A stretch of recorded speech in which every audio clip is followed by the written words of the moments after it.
Hi students, this is Thara Ravisankar, Assistant Professor in Department of Media Studies, Nagar College, Trivandrum. Today we are continuing our journey through history of cinema. The 1990s saw the rise of two divergent strands of cinema. The technically spectacular blockbuster with special computer-generated effects and the independent low-budget films. The capabilities of special effects were enhanced when studio began manipulating film digitally. Early examples of this technology can be seen in Terminator 2, Judgment Day, Jurassic Park, films with an epic scope, Independence Day, Titanic, The Matrix also employed a range of computer animated techniques and special effects to wow audience and to draw more viewers to the big screen. Toy Story 1995, the first successfully computer animated film, and those came after it like Ants, Bug's Life, Toy Story 2 displayed the improved capability of computer generated animation. Film industry technology was drastically changing during this time. And a prime example of this is the 1996 Academy Award program, when independent film dominated the Best Picture category. Only one movie from a big film studio was nominated during this year. The growth of both independent movies and special effects can be evident from this thing. So many technological advancements like non-linear editing was made possible during this decade. Now the video film can be converted into digital bits, and film can now be cut in computer. So this non-linearity offers a kind of flexibility in editing, and at the same time the real-time viewing 24 frames per second is possible in this non-linear editing system. Avid Media Composer system was the first to introduce this. So the decade witnessed mega spending and special effects and high cost demanding stars. The VCR was still a popular appliance in most households, and the first public HD TV broadcast in the United States occurred in 1996, and the HD TV resulted in higher resolution and improved the sharpness and details of the image. So film viewing on TV made something in a more elevated form. And 1997, the first DVD digital video disc has emerged in stores and featuring sharper resolution pictures, better quality and durability than videotapes. Number of films also uses special effects CGI in a subtle way, like Jurassic Park 1993 was the first film with DTS sound, and other DTS film includes Best Picture winning Braveheart in 1995, Best Sound winning Apollo 13 1995, Twister 1996, Independence Day 1996, and the Star Wars trilogy 1997 re-release, then Batman and Robin 1997. All these films and Forrest Gump in 1994 used digital photo trickery to insert a person into historical footage. Heavenly Creatures 1994 enhances fantasy sequences with CGI, and English Patient 1996 was the first Oscar-winning American film with a digitally edited soundtrack. So all these were the specialities during, there were so many other films too, there were the specialities during this decade. One of the emerging trends of the late 1980s, 1990 was although about the same number of pictures were produced as in the golden age of Hollywood, that is about 450 to 500 in an year.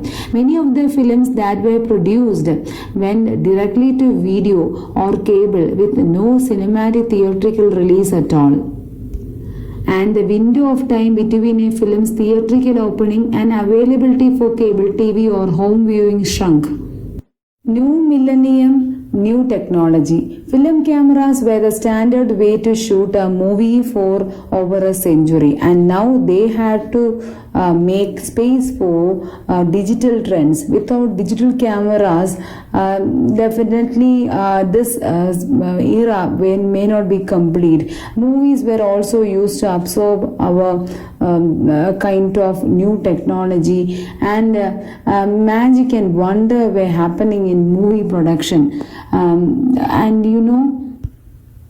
Meanwhile, underserved voices started to make some noise in the mainstream with film led by females like Mean Girls, Whale Riders, and made African American filmmakers and Asian American stars were the specialty of this decade. And the decade has so many associations with the digital exhibition like Google or Amazon, YouTube, and even the digital equipments like iPad or iPhone or laptops.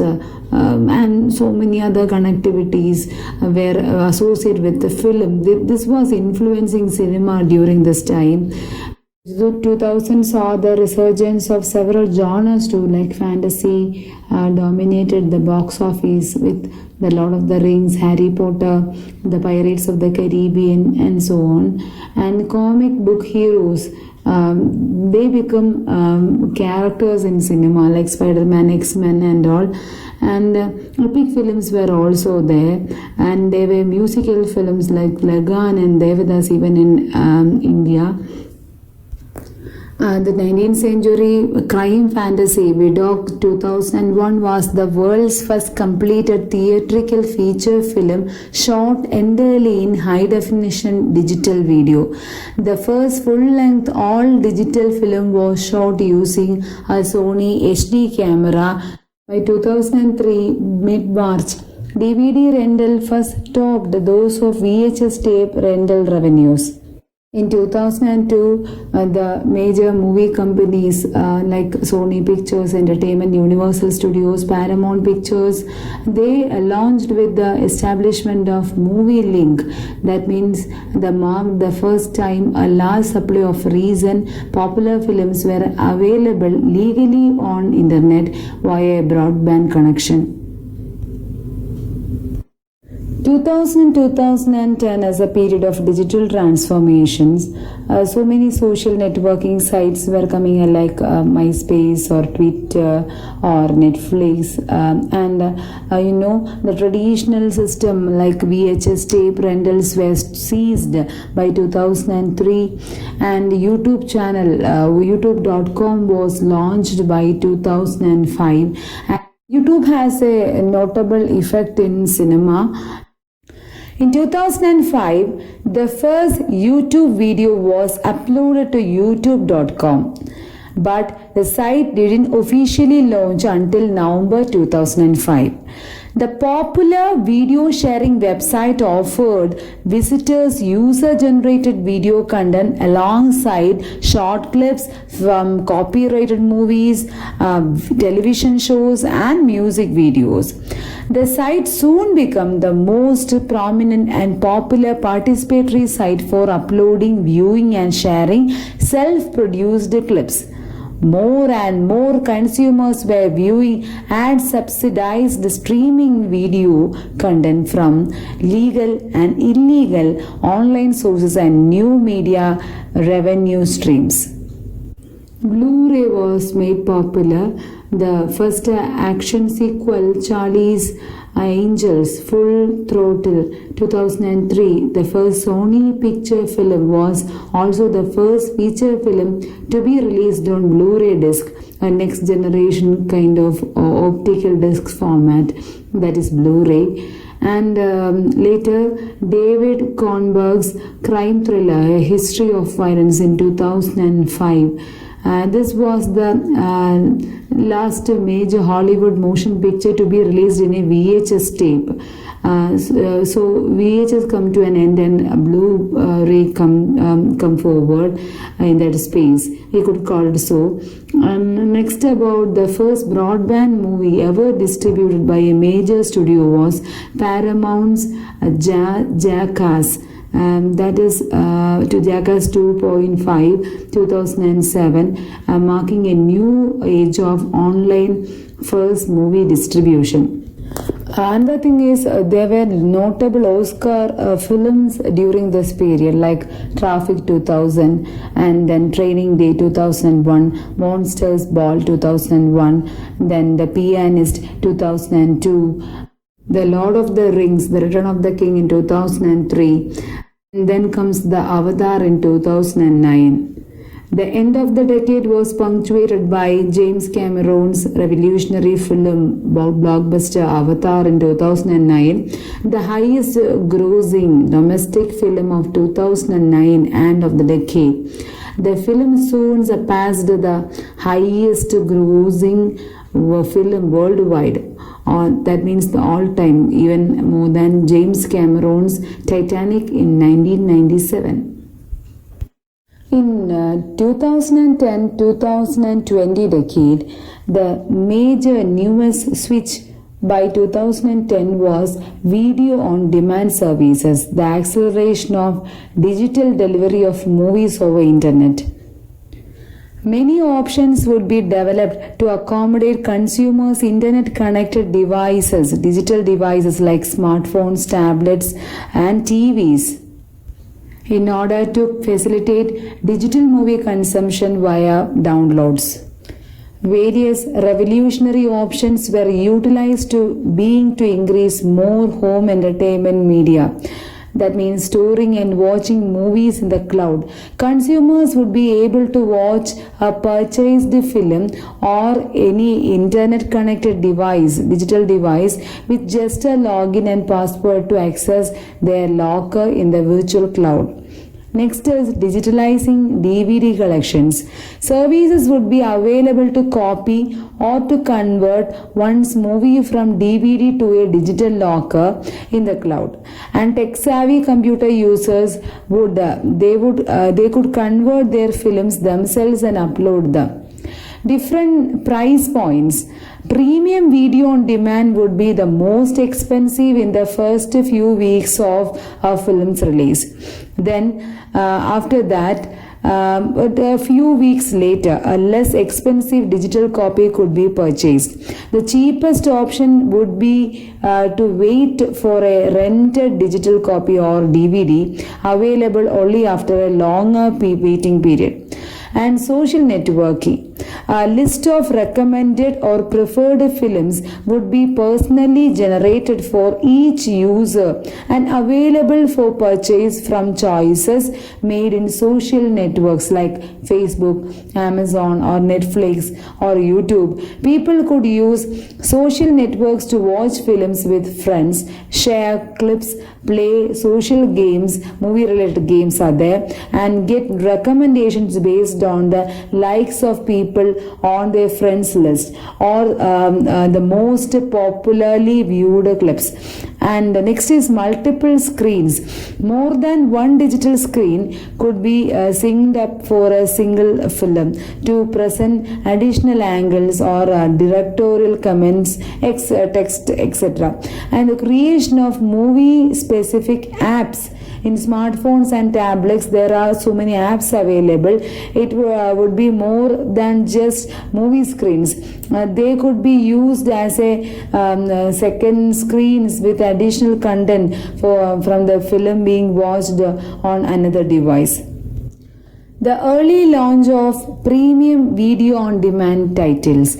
With DVD revenues, domestic box office, and movie theater attendance down, an experimental new business model was attempted in mid 2011. The early launching of premium video on demand titles. The trial idea was to generate new and untaped revenue before the DVD release, when movies were were often not legally available. It was the first time that a major studio movie would be available on a TV set at a premium price very soon after playing it in theatre.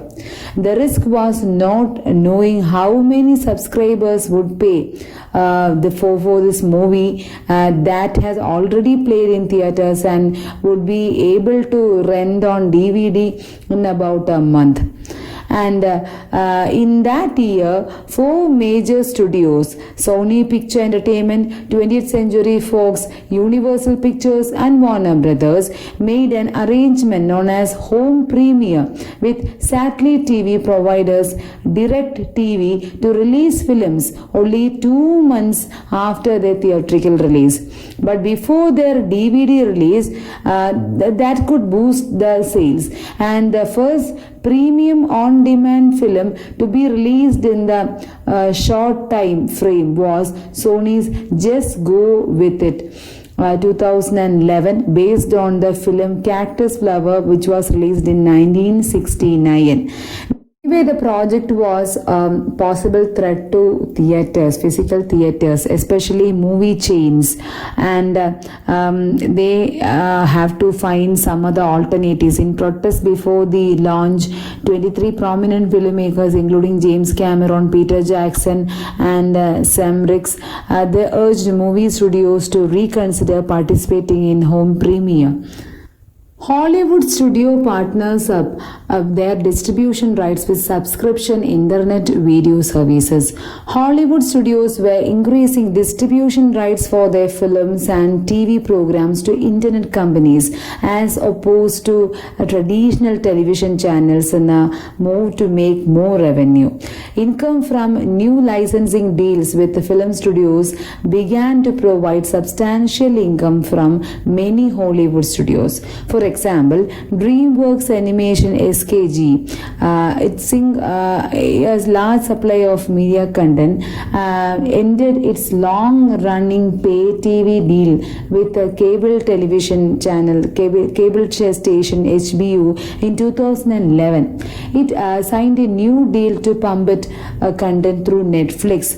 This was the first time a major Hollywood supplier chose web streaming over pay television. Netflix planned to begin exclusively streaming DreamWorks films, starting with movies released in 2013 and running through 2016. At the same time, Amazon was competing by bulking up its streaming video service with movies and TV shows from 20th Century Fox. As an incentive to prospective digital purchasers, studios were also accelerating their offering of movies for sale online before they could be brought on disc. Film studios took advantage of the proliferation and use of social media to produce positive word of mouth and boost sales through various digital video sources like Twitter, YouTube, Facebook. Next is the slow decline of DVDs and physical media sales. This also happened during this decade. Home digital streaming of video content like buying or renting or downloading movies at smart TVs and iTunes, and subscription-based streaming services like Netflix, Apple TV, Amazon, they continued to boom, and it made a decline in DVD and Blu-ray revenues. And revenue from Blu-ray and digital DVD decreased by 2009, and it happened by 2013. Between this period, the drastic decay of this industry happened, and physical media sales continued to shrink as total consumer spending on DVDs began a pattern of steady decline from the remaining years of this decade. 3 of the top selling DVDs in this decade were the Frozen 2013, then Avatar 2009, and others were really poor. Here we were discussing about the history of cinema, and it is not completed here. We have to go a little more. Next class we will continue this topic. Now, thank you all.